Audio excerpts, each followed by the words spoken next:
Hola a todos, mi nombre es Alejandro González, soy el director de estudios profesionales en inglés EPI y hoy vamos a tener como invitado especial al doctor Horacio González. Él es PhD en seguridad informática, trabaja con la Universidad de NCI. Vamos a conversar sobre los beneficios de estudiar en NCI y el doctor González nos va a ampliar un poco la perspectiva de los profesionales en IT interesados en estudiar alguno de los programas que ofrece NCI, en especial lo que llamamos hoy la tecnología en la nube. Espero que disfruten de esta presentación. Perfecto, muchas gracias Alejandro, muchas gracias. Yo trabajo obviamente en el National College of Ireland, en NCI, y bueno, específicamente en el Cloud Competency Center. Yo soy un profesor y soy director del Centro de Competencia de Nubes, sería la traducción más cercana a Cloud Competency Center en NCI. Entonces, bueno, mi perfil en LinkedIn está bajo Horacio GB. Hice un poco le puse un título que puede ser un poco gracioso y le llamé Un rincón cerca del cielo. Y obviamente para aquellos que son mexicanos los voy a desilusionar, soy mexicano y bueno, no voy a hablar del cine de los 50, de Pedro Infante y de Marga López y demás, sino de tecnología. Y bueno, la idea es, se suponía que Un rincón cerca del cielo era un lugar donde la gente se podía aislar de todo el mundanal problemático y hablar de cosas, ¿no? Entonces, bueno, les platico un poco de lo que hago y de lo que se puede hacer a través de esto, ¿no? Entonces, bueno, yo he trabajado, además de tener las credenciales estándar académicas en tecnología, tengo, bueno, tengo una licenciatura, maestría y doctorado, y trabajé en empresas de tecnología en Silicon Valley, en Sun Microsystems y Silicon Graphics, y además he estado ya en la academia un tiempo aquí y en el Reino Unido. Entonces, de hecho, tengo más de 20 años haciendo cómputo de alto rendimiento en la industria y la academia, y como siempre digo, si no, pregúntenle a Google. Si teclean cloud y mi nombre Horacio, siempre soy el primer resultado en Google, ¿no? Esta es la parte de esto.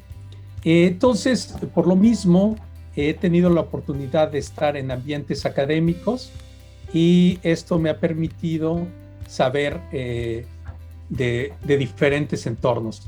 Específicamente, como podrán haber oído por mi acento, soy mexicano, soy chilango para todos aquellos que son mexicanos y entonces les pido disculpas, soy de la Ciudad de México, pero también he trabajado con colombianos. Entonces puedo distinguir entre rolos o cachacos, paisas, pastuzos, puedo repetir 2 veces para los pastuzos. Además, he trabajado con chilenos, por ejemplo, y sí, los chalecos no tienen mangas, digan lo que digan. Y bueno, con argentinos también. Mi lunfardo es un poco malo, pero sí se guita, laburo, boliche, cana, minas y estas cosas, ¿no? Entonces, no está tan bien como debería estar, pero sí lo he hecho. Pero a veces, cuando uno es latinoamericano y llega a Irlanda, como bien apuntaba Alejandro y la labor que han hecho ellos es hacer los paralelos, ¿no? Y algunos de los paralelos que podemos ver es simplemente en superficie. O sea, la superficie territorial de la República de Irlanda es 70,000 kilómetros cuadrados. ¿Y como cuánto es esto, no? Pues nada más para tener idea, pues son mexicanos, sería más o menos el estado de Veracruz. Para los colombianos sería como Antioquia, pero sin bandeja paisa. Sería para los chilenos, sería como Atacama, pero sin el desierto. Y para los argentinos es como Formosa. Aquí me costó trabajo encontrar algo famoso de Formosa, salvo hay una plaza ahí, pero realmente no vi algo más en esa provincia. Hay 5 millones de habitantes en Irlanda. Y esto es bien interesante porque para las cantidades latinoamericanas no es una gran población. Muchas de las ciudades en Latinoamérica tienen más habitantes que la República completa, más o menos. Para tener idea, es como una cuarta parte de la Ciudad de México, es menos que el estado de Antioquia, es poco menos que Santiago de Chile y es un tercio de la provincia de Buenos Aires. O sea, la población completa del país. ¿Ok? Sin embargo, el ingreso per cápita, el Producto Interno Bruto per cápita, es $90,000 al año.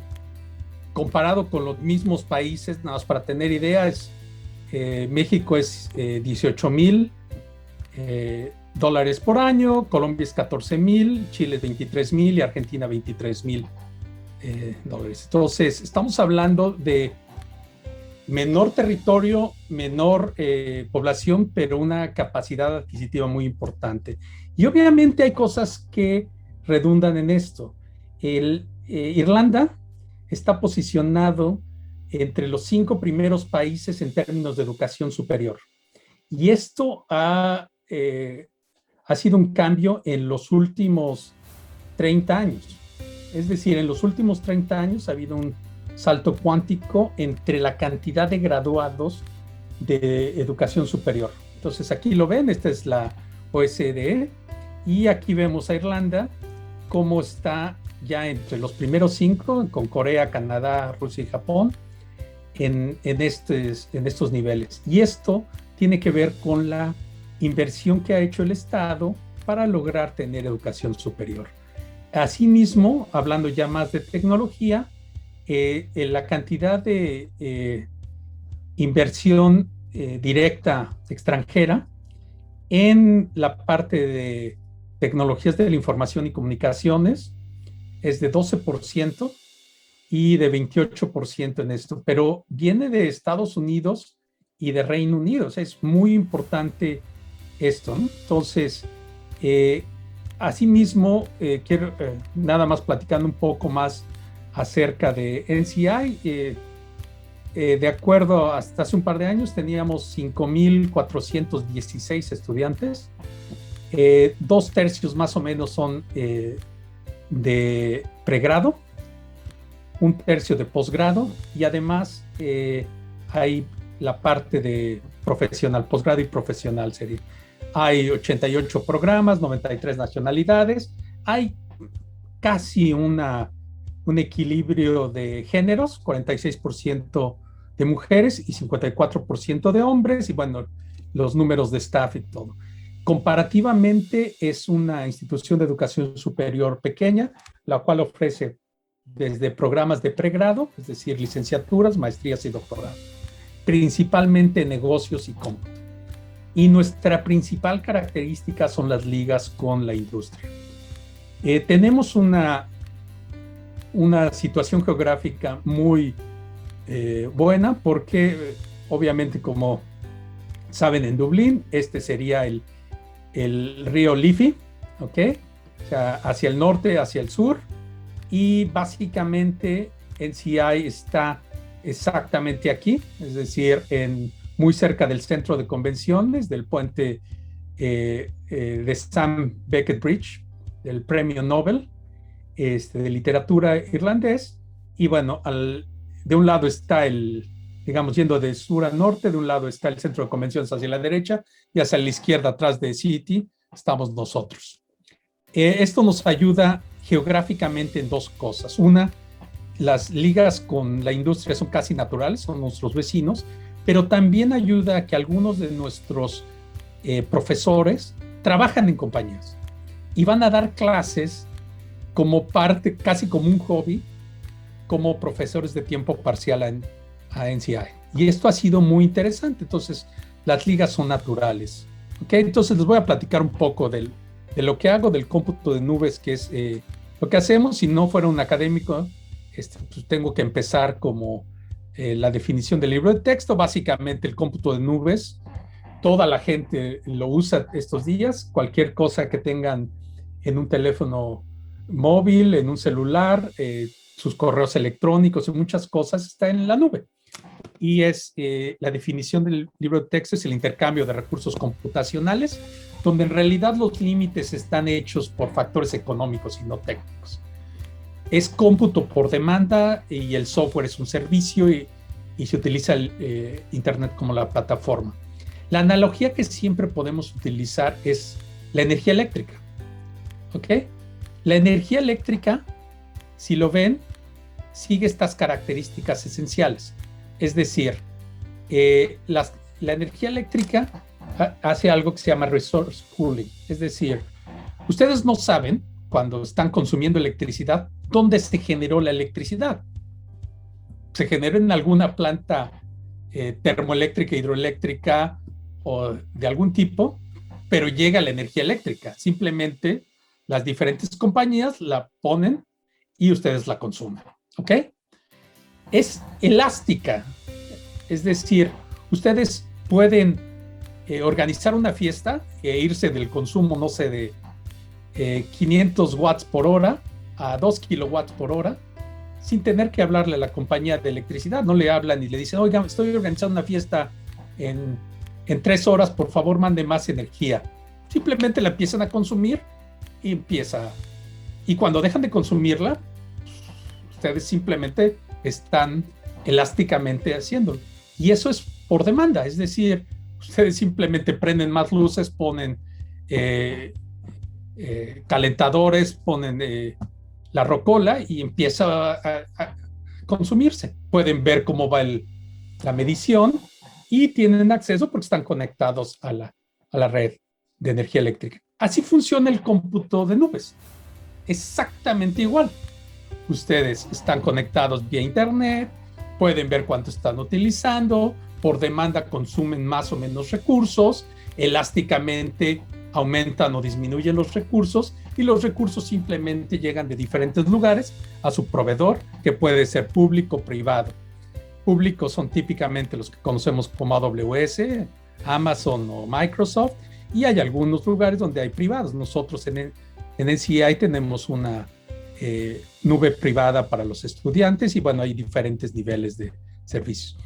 Y la otra tendencia de tecnología que está poniéndose muy a la vanguardia es todo lo que es analítica de datos.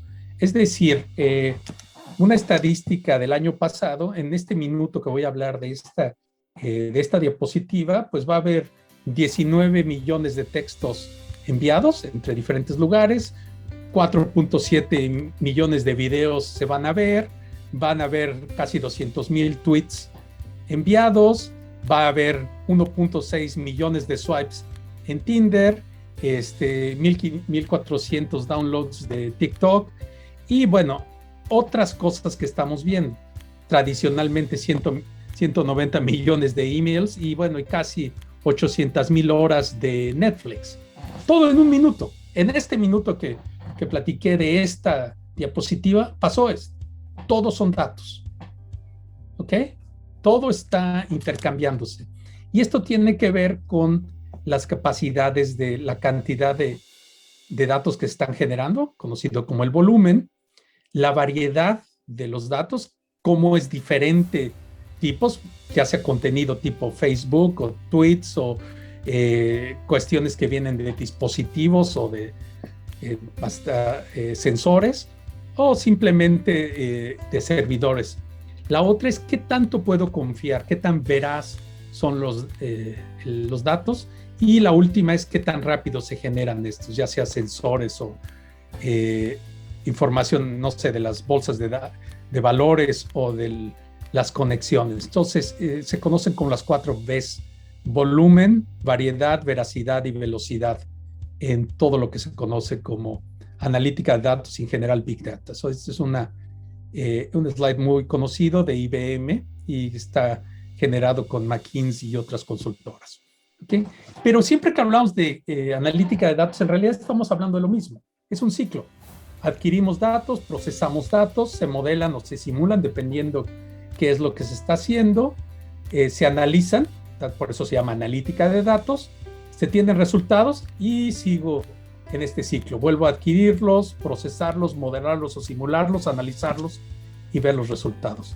Y hay muchas aplicaciones. Voy a hablar simplemente de una en específico. Esto es una aplicación para cuestiones de genómica, con esto de la parte de salud que hemos estado hablando. Entonces, estos círculos representan la cantidad de genes que se requieren para estudiar una enfermedad específica.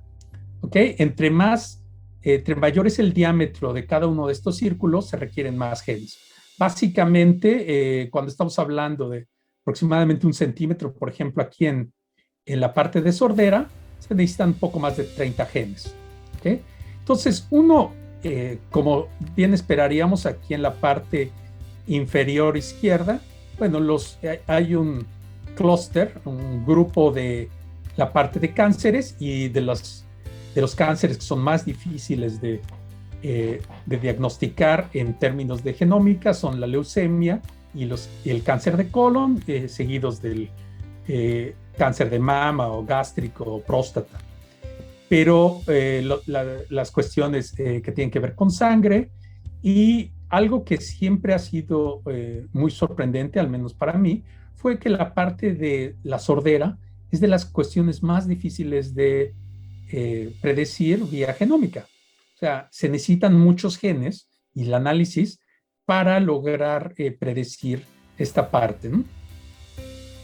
Los genes asociados con esa enfermedad.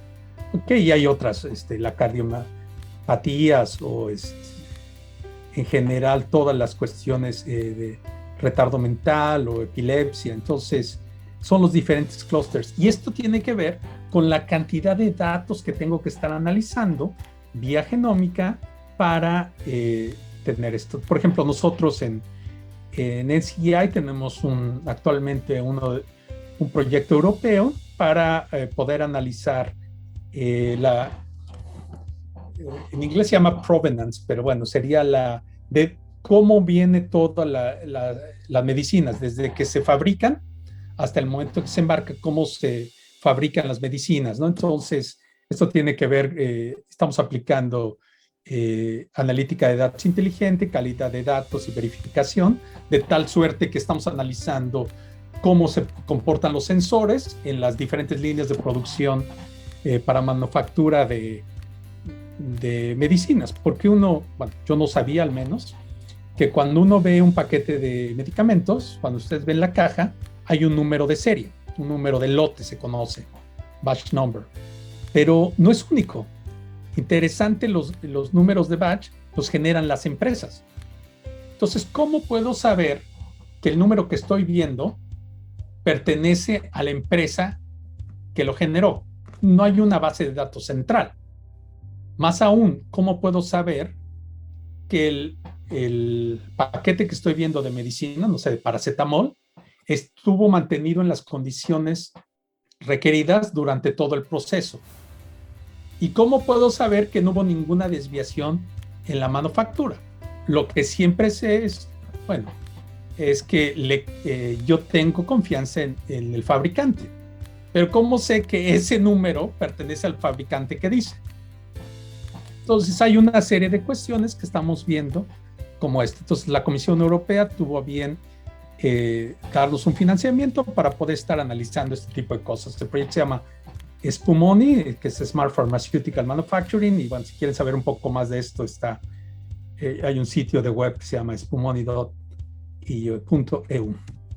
¿Ok?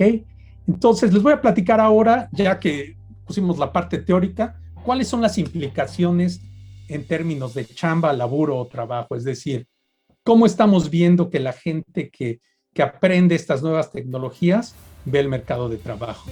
La primera vez que vemos y hablamos de nuevas tecnologías como nubes y analítica de datos, lo primero que alguien ve es, dice, uy, ¿y realmente estos han alterado el horizonte? Pues la razón es que sí. O sea, todas las nuevas tecnologías siempre cambian lo que estamos haciendo. Y siempre que lo vemos así, hay dos opciones. Una es decir, bueno, si ya lo cambiaron, en México tenemos un dicho. El dicho es, ya valió. Es decir, esto es malo, los cambios son malos. ¿Por qué? porque las nuevas tecnologías van a acabar con todos los trabajos. Eso es la típica desinformación. Nuevas tecnologías significa menos trabajos. Y siempre lo vemos en todas las... Pero la realidad es que mucha gente dice, no, pues no debía haber estudiado computación. Por cierto, esto es una fotografía real, ¿eh? Y bueno, si lo ven, obviamente cuando yo estudié computación inicialmente, pues las nubes estaban en el cielo y no existía el cómputo de nubes, ¿no? Entonces, obviamente esto siempre está evolucionando y siempre está cambiando. Pero esto no es nuevo, o sea, si ustedes pensamos en cuestiones más comunes, pues a principios del siglo pasado había gente que se dedicaba a prender lámparas. Físicamente había gente. Un dato curioso, en Dublín todavía hay una persona que hace esto. En el Phoenix Park hay un lamplighter todavía. Hay una persona que prende la lámpara con un encendedor todas las noches y la apaga. Interesante, ¿no? Para algunos que todavía nos acordamos, en algunos hoteles muy viejos, cuando yo era niño, yo recuerdo que había gente que conectaba el conmutador, o sea, que para conectar dos llamadas había gente que había operadoras, ¿no? Entonces, esto pues, ya no existe, ¿no? Ya cualquier persona hace esto. Había gente que hacía barriles físicamente, el empleo se llama Cooper, hacer barriles, manufacturarlos. Alguno de ustedes a lo mejor habrá visto en alguna película que había gente que operaba elevadores. Bueno, a mí me ha tocado viajar mucho a India, por ejemplo, o a algunos países, y todavía en esos países, en lugares, sobre todo hoteles muy de lujo, hay todavía operadores en los elevadores, es decir, gente que aprieta el botón por nosotros, pero es más por lujo, no porque no lo podamos apretar. Pero antes tenía que haber un operador de los elevadores o cuando yo era adolescente, pues iba uno a las tiendas de música y le preguntaba a uno al encargado de la tienda para saber qué había en la tienda y que él hiciera las recomendaciones. Obviamente con iTunes and Spotify y todo lo demás, pues esto ya es de la prehistoria, ¿no? Ya valió. Y los agentes de viajes, cuando uno hacía un viaje, le tenían que hacer un boleto de avión y el boleto de avión tenía una serie de códigos. Eso es de la prehistoria, ¿no? Y inclusive ahora, si lo vemos, hasta los periodistas, ¿no? Ya la información se genera a través de esto. Y bueno, y muchas cosas que ha matado las tecnologías de información. El sacar las copias, había una persona que sacaba copias y había un extensil o capturistas de datos o tipógrafos para armar los periódicos. Todo esto ha cambiado, esto ya lo hace cualquier persona, ¿no? Y obviamente vamos a ver que esto está cambiando. Las casetas, ya lo vemos aquí, ya nada más hay unos sistemas de radiofrecuencia para pagar una caseta, ya no hay operadores, casi ya no hay operadores, ya casi no hay mercadotecnia, atención a clientes, asesores financieros en las épocas de Bitcoin, pues está cambiando. Los asesores de productos, ya cuando se compran productos en línea, pues uno cree en las recomendaciones de la gente que compra, no en un asesor de productos, no en un vendedor tradicional. Los periodistas o ahora los abogados empiezan a cambiar el negocio porque ya hay contratos automáticos y bueno, y la telefonía cada vez lo vemos más. Entonces, muchas de estas cosas son lo que estamos enseñando en las maestrías, tanto en cómputo de nubes, cloud computing, como en analítica de datos. Esto lo pueden ver directamente vía el apuntador ncirl.ie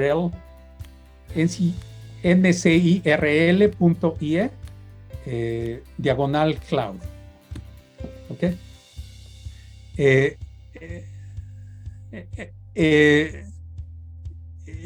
Lo más interesante de esto es todos los estudiantes que tenemos. Tenemos básicamente 450 estudiantes graduados, de los cuales 350 han tenido esto. Pero algo que nos mencionaban actualmente es que, si ustedes ven, hemos tenido eh, eh, esto saltó antes de que yo lo esperaba. Lo que quiero decirles es que la cantidad de nivel de empleos que han tenido nuestros estudiantes, la última medición en el año de 2018, se graduaron en noviembre del 2018, tuvimos 100% de empleo. Esto es, todos los que se graduaron, absolutamente toda la gente que se graduó de la maestría en cloud, consiguió empleo en cloud dentro de los primeros 6 meses, la mayor parte en Irlanda. Esto tiene que ver mucho con lo que platicaban nuestros 2 estudiantes actuales al principio de la presentación. Es decir, lo que hace una diferencia en NCI es este nivel de empleo. Y, por ejemplo, algo que vemos es tenemos gente como Amazon que tiene Currency Fair, Inver Cloud, Leia Clotin en 2013. En 2014, gente como Apirio, Dell, EMC o Xanadu. En 2015, Accenture, Avaya, IBM, SAP. En 2016 tenemos Deloitte, Gianet. 2017, AWS, IBM, SAP, Amdocs. 2018, AWS, Citi, Sagex, Workday. Y aquí tenemos algunos testimonios de algunos de nuestros graduados. Por ejemplo, Akansha Dadic trabaja en IBM como ingeniero de soporte. Drew Bansel trabaja en JP Morgan como ingeniero de software. Y Bhavna Thakur, que trabaja en desarrollo de software en Mastercard. Y siempre que platicamos de esto realmente hay esto seguro. Y si lo ven, si ustedes buscan el día de hoy en monster.ie, que es uno de los lugares más tradicionales para buscar trabajo, pueden ver que hay 660 cuando busquen esto, ¿no? Nada más con cloud.